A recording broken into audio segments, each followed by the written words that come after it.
मित्रों, जय श्री राम। ज्योतिष विद्या सागर में आप सभी का स्वागत है। मित्रों, वीडियो को आप पूरा देखना, लाइक सब्सक्राइब जरूर कर देना, ये मेरा आपसे अनुरोध है। आज मैं आपको बता रहा हूँ आयु के बारे में। बहुत सारे लोग ये बोलते हैं गुरुजी पूर्णायु है, मध्यायु है कि अल्पायु है। तो उसमें कुछ सिस्टम, इनके बहुत सारे योग होते हैं, लेकिन उसमें हम कुछ सिस्टम आपको बता रहे हैं। एक विधि होती है पाम विधि। देखिए यहां मैंने लिख दिया है, एक विधि होती है पाम। पाम होता पी से होता पूर्णायु, पी से पूर्णायु, ठीक है। और ए से होता है अल्पायु, और यम से होता है मध्यायु। अब पूर्णायु की जैसे देखिए, अल्पायु पहले देख लें। 1 साल से लेके और 32 साल तक ये अल्पायु योग होता है।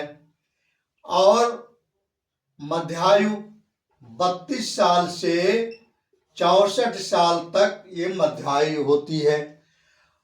और पूर्णायु 64 साल के ऊपर जितने भी आप जाओगे वो व्यक्ति पूर्णायु में होता है।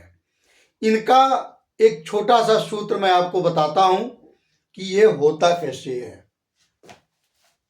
देखिए, अगर मान लीजिए ये आपकी लगन हो गई, लगन मान लीजिए, लगन में यहां अभी मैं किसी ग्रह को यहां लिख नहीं रहा हूं। लगन और लग्नेश, लगन से देखते हैं और लग्नेश से देखते हैं। और चंद्रमा, मान लीजिए यहां मंगल है, ठीक है। लग्नेश यहां मंगल है, यहां चंद्रमा है। और लगन, लग्नेश, चंद्रमा और अष्टमेश। और इसी में एक होती है होरा लगन। होरा लगन हम कैसे निकालेंगे? ये थोड़ा सा कोर्स बहुत बड़ा है मित्रों, लेकिन मैं आपको शॉर्ट में बता दे रहा हूं। होरा लगन में सूर्योदय, जो हमारा सूर्योदय है, जो हमारा समय है, जन्म समय, उसको हम सूर्योदय, उसी दिन के सूर्योदय से हम घटा लेंगे, ठीक है। और अगर वो घटाने पे 12 से ज्यादा आता है तो 12 उसमें से माइनस कर देंगे, क्योंकि राशियां 12 ही होती हैं। अब वो चीजें जहां आती हैं, फिर वही हमारा होरा लगन होती है। इसमें कुछ और भी है, होरा लगन का मैं आपको अलग से वीडियो बनाऊंगा। थोड़ी सी और इसमें गणितीय प्रक्रिया होती है, लेकिन अभी आप यही समझना कि सूर्योदय में जन्म समय घटेगा। जन्म समय घटने के बाद अगर वो 12 से ज्यादा आता है तो हम उसको 12 से माइनस कर देंगे, फिर वही हमारी। अब इसमें कच्चा वृद्धि भी है, कच्चा ह्रास भी है, बहुत कुछ है। तो अभी हम आपको एक सिंपल सा पाम के बारे में बता रहे हैं। अगर मान लीजिए हमारा लग्नेश, और ये एक चीज आप और समझो कि ये जो पी होता है ये चर लगन होती है, चर लगन। ये ए जो होता है स्थिर लगन होती है, स्थिर लगन। और जो यम होता है, मध्यायु होती है, ये दुस्वभाव होता है, ठीक है। अगर मान लीजिए हमारा लगन और चंद्र लगन, जहां चंद्रमा बैठा है, लगन और चंद्र लगन अगर हमारा ए में है, मतलब चर राशि में है, तो उस व्यक्ति को हम पूर्णायु समझेंगे। अगर लगन और लग्नेश दोनों चर राशि में हैं तो उस व्यक्ति को हम पूर्णायु समझेंगे। एक स्टेप हो गया। दूसरा, चंद्रमा अगर चर लगन में बैठा है, चर लगन कौन होती है? 1 4 7 10। अगर चर लगन में बैठा है तो वो भी पूर्णायु है। अगर वो एम स्थिर लगन में बैठा है तो मध्यायु है। अगर वो नहीं स्थिर में है तो वो अल्पायु है। अगर दुस्वभाव में है तो मध्यायु है। अब देखिए, अब मैं आपको बताता हूं।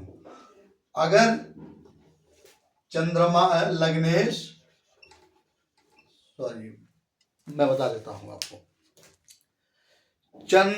अगर आपका लगन और चंद्र लगन, पहले दो का जोड़ा बनाइए। चंद्र लगन और जो आपकी जन्म कुंडली का लगन है, अगर मान लीजिए चंद्र लगन स्थिर में है और आपका मध्य लगन जो है, मेन लगन चर है, तो ए और पी मिला के होता है मध्यायु। एक में पूर्ण वायु हो रही है, एक में मध्य अल्पायु हो रहा है, तो इनको हम मध्यायु में चेंज करेंगे। हम देखते हैं कि लग्नेश और अष्टमेश, लग्नेश और अष्टमेश अगर ये दोनों चर राशि में हैं तब तो पूर्णायु है। अगर इसमें से एक लग्नेश और अष्टमेश को हम देखेंगे, मित्रों आयु के बारे में हम अष्टमेश को जरूर देखते हैं। अष्टमेश ही हमारा आयुष कारक है। लग्नेश और अष्टमेश अगर दुस्वभाव राशि में है तो वो अल्पायु हो गया। लग्नेश और अष्टमेश में अगर एक चर में है, एक स्थिर में है, तो वो मध्यवायु हो गया। ठीक है, इसी प्रकार से हम और लगन और होरा लगन, होरा लगन मैंने आपको बताया, अभी 60 में बताया है। होरा लगन और चंद्र और आपका मेन लगन, इसमें से अगर दोनों चर में है बहुत अच्छा, दोनों स्थिर में है अल्पायु है, दोनों मध्य एम में है तो मध्यायु है। एक एम में है, एक ए में है। ए माने मैं पाम विद से आपको बता रहा हूं, एक सूत्र होता है पाम। तो इस प्रकार से मध्यायु, अल्पायु और पूर्णायु, इनका आप एक आकलन कर सकते हैं। दूसरी चीज, एक चीज मैं आपको और बताना चाहूंगा कि कुछ लोग कहते हैं गुरुजी देखिए क्या बालारिष्ट योग है। बालारिष्ट, साधोरिष्ट, योगारिष्ट, ठीक है, ये तीन, अगर मान लीजिए बच्चा 1 साल के अंदर उसकी मृत्यु हो जाती है तो वो बालारिष्ट हुआ। 1 साल से मान लीजिए 4 साल तक, 5 साल तक होता है तो वो साधुरिष्ट है। और अगर उससे ज़्यादा जाता है तो वो, हालांकि ये सब हम आपके थोड़ा सा, कुछ पंडित लोग पूछते हैं, कुछ लोग बार बार वो करते हैं, जरा देखिए अल्पायु मध्यायु, इसलिए मैं आपको ये वीडियो बना रहा हूँ। लेकिन इसमें सशंकित नहीं होना है, इनका भी अरिष्ट भंग होते हैं। अगर चंद्रमा मान लीजिए आपका चंद्रमा कुंडली में 6, 8 और 12 में बैठे हैं तो ये अरिष्ट योग होता है, कुंडली में अरिष्ट योग है। इन पर भी अगर मान लीजिए पाप ग्रहों की दृष्टि है, चंद्रमा 6, 8, 12 में हो और पाप ग्रहों से दृष्टि हो, वो भी अरिष्ट योग है। आपका लग्नेश 6, 8, 12 में हो और पाप ग्रहों की दृष्टि हो तो वो भी अरिष्ट योग है। ऐसे व्यक्ति का स्वास्थ्य हमेशा खराब ही रहता है, ये स्वास्थ्य खराब होने का योग है। अब अगर मान लीजिए यहां पे, लेकिन अब मैं अरिष्ट भंग के बारे में कुछ बता रहा हूं। पहले मैं आपको बता दूं कुंडली में कौन कौन से पापी ग्रह होते हैं। अलग अलग लगनों के लिए अलग अलग ग्रह पापी हो जाते हैं, बेशक वो नैसर्गिक शुभ ग्रह क्यों न हो। नैसर्गिक शुभ ग्रह भी कुंडली में पापी हो जाते हैं भाव के अनुसार। जैसे पापी ग्रह किनको आप बोलोगे, जैसे मेष लगन है, मेष लगन में एक तो 6, 8 और 12, इसमें बुध हो गया पापी, मंगल ये चूंकि लग्नेश भी है ये सम हो गया, और बृहस्पति भी इसमें पाप का काम करेंगे, पापी का ही काम करेंगे, क्योंकि वो 12वें घर के स्वामी हो गए। और कौन से पापी आप गिनोगे? 3, 6 और 11। 3, 6, 11 भाव के प्रत्येक कुंडली में जो ग्रह 3, 6, 12 भाव का मालिक है, 3, 6, 11, सॉरी 12 नहीं, 3, 6, 11, प्रत्येक कुंडली में आप देखो, अगर आपके कुंडली में 3 और 6 और 11 के स्वामी जो भी होते हैं वो भैया पापी होते हैं, इनका स्वामित्व पाप ही करते हैं। और पापी कौन होते हैं? दूसरे और 7वें घर के मालिक आपके कुंडली में मारक का काम करेंगे। अगर मारक इनकी दशा आ गई, मारक की दशा 3, 6, 11 की दशा, अब अष्टमेश और द्वादशेश, अष्टमेश और द्वादशेश ये पापी नहीं होते हैं, ये सम होते हैं। इनके लॉर्ड, इनके स्वामी अगर शुभ ग्रह के साथ है तो भी वो शुभ काम करेंगे। ये मैं आपको नई बात बता रहा हूं। सारे लोग कहते हैं कि अष्टमेश और द्वादशेश खराब होते हैं, खराब तो होते हैं, लेकिन जितना खराब 3, 6, 11 के स्वामी होते हैं, 2 और 7 के स्वामी होते हैं, उतने खराब अष्टमेश और द्वादशेश नहीं होते। अगर अष्टमेश अष्टम में बैठा है तो आपके उम्र को वृद्धि करेगा। अब अगर दूसरी चीज, अब यहां मैं बैठने की बात बता दूं, अष्टम में कोई भी ग्रह न हो तो वो कुंडली अच्छी है। अगर हो तो शनि जी हो,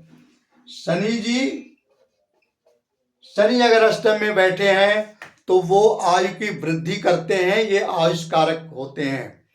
हालांकि कारको भाव नाशय में आप जाओगे, कारको भाव नाशय के हिसाब से कोई भी कारक अगर अपने कारक गृह में बैठा है तो वो उसका नाश करता है। यथा जैसे सूर्य अगर लगन में बैठा है, सूर्य लगन का कारक होता है, तो ऐसे व्यक्ति का थोड़ा सा बस मस्तिष्क जो है वो प्राउड में बदल देता है वो, ठीक है। यहां जो अगर बृहस्पति जितना शुभ करेगा उतना ये शुभ नहीं करेगी। अगर मान लो जो बृहस्पति पंचम का मालिक है और पंचम में बैठ गया तो संतान संबंधी थोड़ी सी प्रॉब्लम जरूर देगा। अगर शुक्र सप्तम का कारक है, शुक्र सप्तम में बैठ गया तो विवाह से रिलेटिव, दाम्पत्य जीवन से रिलेटिव थोड़ी सी परेशानी जरूर देगा, क्योंकि वहां का ये कारक है। लेकिन शनि अष्टम के कारक हैं, शनि के यहां बैठने से अष्टम भाव वो अपने को गौरवान्वित होता है, वो आयु में वृद्धि करते हैं, ठीक है। तो इस प्रकार से मैंने आपको बताया। अच्छा, इसी में अब आप थोड़ा अरिष्ट भी देख लें, अरिष्ट भंग देख लें। इतने सब मैंने आपको अरिष्ट बताए, जब इनकी दशा आएगी थोड़ी सी प्रॉब्लम होगी। अगर मान लीजिए लग्नेश लगन में बैठा है, लग्नेश मान लीजिए आपके लगन में बैठा है, तो चाहे कितनों भी अरिष्ट हो और लग्नेश अगर लगन में बैठा है, उस पर पाप ग्रह की दृष्टि नहीं है और बलि होके बैठा है, या केंद्र में बैठा है या त्रिकोण में बैठा है, तो कितना भी अरिष्ट हो उसके साथ अहित नहीं होगा कुछ, वहां वो अरिष्ट भंग कर देता है। केंद्र में शुभ ग्रह का बैठना अच्छा होता है। शुभ ग्रह कौन होते हैं? बृहस्पति, शुक्र और बुध, ये तीनों शुभ ग्रह होते हैं। बुध अगर किसी पापी ग्रह से संबंध नहीं बना रहे हैं तो ये शुभ ग्रह हैं। अगर केंद्र में बुध, शुक्र और बृहस्पति बैठे हैं तो कितने भी अरिष्ट योग हो तो वो भंग हो जाता है। अगर 3, 6 और 11 में पाप ग्रह बैठे हैं, तीसरे भाव में, छठवें भाव में, 11वें भाव में पाप ग्रह बैठे हैं। पाप ग्रह में शनि, सूर्य को हम पापी नहीं कह सकते, ये राजा हैं, क्रूर हैं, लेकिन राहु, केतु, मंगल, शनि अगर ये 3, 6, 11 में बैठे हैं तो ये भी अरिष्ट भंग करते हैं। आपके कुंडली में कितना भी अरिष्ट हो, चंद्रमा कितना भी 6, 8, 12 में बैठे हो, लेकिन वो अरिष्ट भंग हो गया। ठीक है, लग्नेश से देखिए, शुभ ग्रह केंद्र में हो, अशुभ ग्रह आपके 3, 6, 11 में हो तो वहां अरिष्ट भंग होता है। तो बहुत सारे लोगों की कुंडलियां आई। कोई पंडित जी बताए थे कि यहाँ जो है 3, 6, 11 में 6 चंद्रमा 6, 8, 12 में है, तो पंडित जी लोग बताए कि अल्पायु है। लग्नेश, तो मैंने उनको अरिष्ट भंग का योग भी बताया। लोग अरिष्ट भंग को नहीं देखते, केवल अरिष्ट को ही देखते हैं। खराब चीज को तो आप पकड़ लेते हो, लेकिन कुंडली में अच्छाई क्या है उसको भी पकड़ना चाहिए। तो मैंने उनको बताया कि यहाँ अरिष्ट भंग हो रहा है, ये व्यक्ति अल्पायु या मध्यायु नहीं है, इस पर कोई क्षति नहीं पहुंचेगी। आप बेफिक्र होके भगवान का नाम लीजिए, और थोड़ी सी ये मारक की दशा चल रही है, आप दवा कराइए और भगवान की सेवा करिए, पूजा पाठ करिए, ठीक हो जाएगा। वो व्यक्ति ठीक हो गया। ठीक है मित्रों, अब आज की वीडियो में इतना ही। नमस्कार। मैं एक ज्योतिष सिखाने का क्लास, नया बैच मेरा शुरू हो रहा है, उसमें 6 महीने का कोर्स होगा, और जिनको सीखना होगा वो हमारे व्हाट्सएप नंबर इस पर पड़ जाएगा, इंगित करेंगे, मैं आपको बताऊंगा उसकी प्रक्रिया क्या है। मित्रों नमस्कार, धन्यवाद, आपका दिन शुभ हो। वीडियो को लाइक सब्सक्राइब मित्रों जरूर करना।